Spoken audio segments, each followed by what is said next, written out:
All people are united in their desire for satisfaction and happiness. Happiness is the motivating force behind every person's whole being. It is the perfect good which satisfies all human desires. So how do we get this happiness? Hi, my name is John Immel, and I'm the director of the Joyful Belly School of Ayurveda. Ayurveda builds happiness and mental health by nurturing your body, but it lacks a model to assess happiness and pinpoint mental health problems directly. Charaka, the father of Ayurveda, includes a chapter on mental health, but his chapter bears very little resemblance to Ayurveda's rich use of doshas, gunas, tastes, and elements to pinpoint imbalance. Further, Charaka's model for happiness is based on self-denial and renunciation instead of nurturing. So his model left me hungry for something a bit more positive and similar to Ayurveda. Reaching into Ayurveda's history and origins, I stumbled upon a very rich and ancient tradition of the virtues, and discovered that this mental health model from the Greeks shared a lot of points of similarity with Ayurveda, and this wasn't a surprise to me. My Ayurvedic teacher taught me about the similarity between Greek and Ayurvedic medicine, and so ancient Greece was a natural place to find clues to the puzzle of happiness. Some of the greatest minds throughout Western civilization, from antiquity to the medieval period and even up to the modern period, have spent their lives developing the virtues. And so the virtues are this natural, very natural, systematic tool for pinpointing mental wellness issues.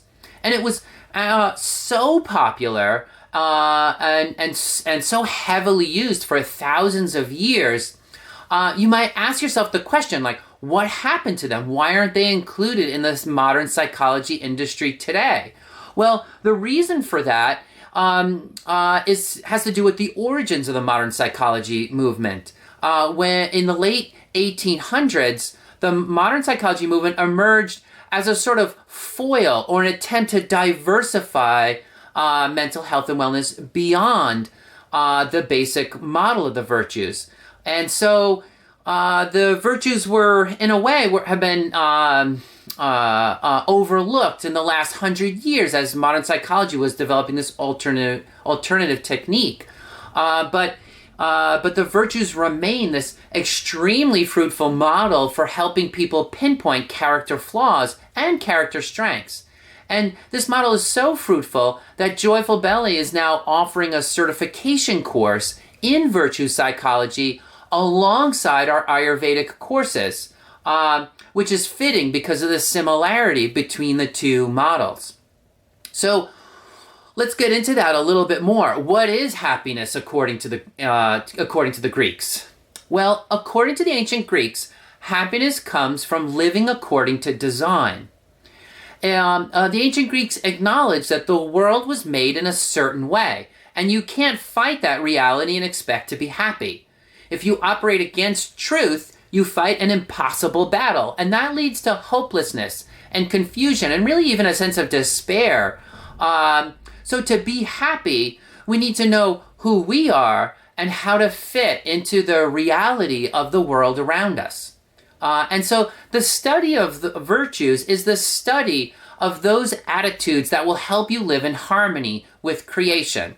And that gives you the right amount of acceptance and love for things as they are, and it gives you the right amount of fortitude to make the world a better place. So the study of virtues leads to right relationship with the world. But what are they really? And I would say the virtues are more of like an attitude or a habit. So the ancient Greeks wondered, what attitudes and habits make someone truly happy? And so the virtues are really a study of those attitudes and habits. The attitudes and habits that lead to happiness. The Greek word for virtue itself is called arete. and spelled Arete. And I think different people pronounce that in different ways. But it rhymes with the word great. Arete rhymes with great. And it actually means excellence of the whole person. The word virtue is actually a Latin word, and that means strength. So we can look at the virtues as a way to have strength and a way to acquire excellence of the whole person. Arete, this word that means excellence in ancient Greece, has this sense of reaching your full potential. So when you study the virtues, you're not just studying yourself as you are now, right? You're not just studying your design as it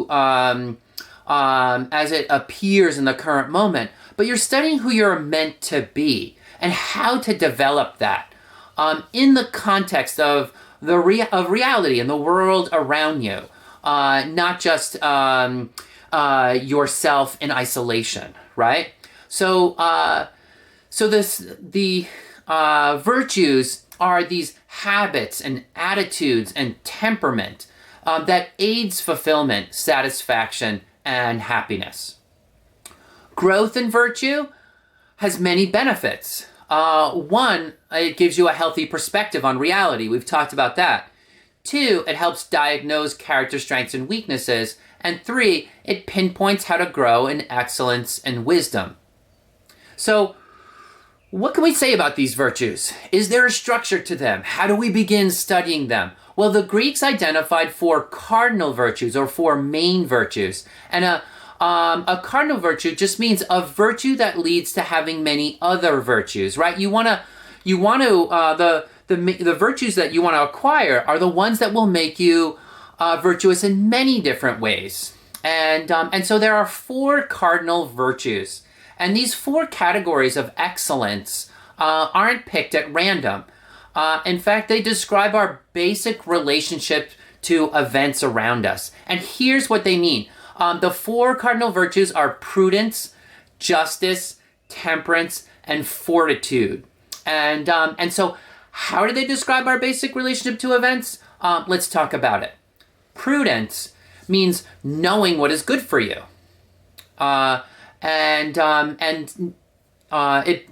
Prudence basically identifies the right goal and how to achieve it.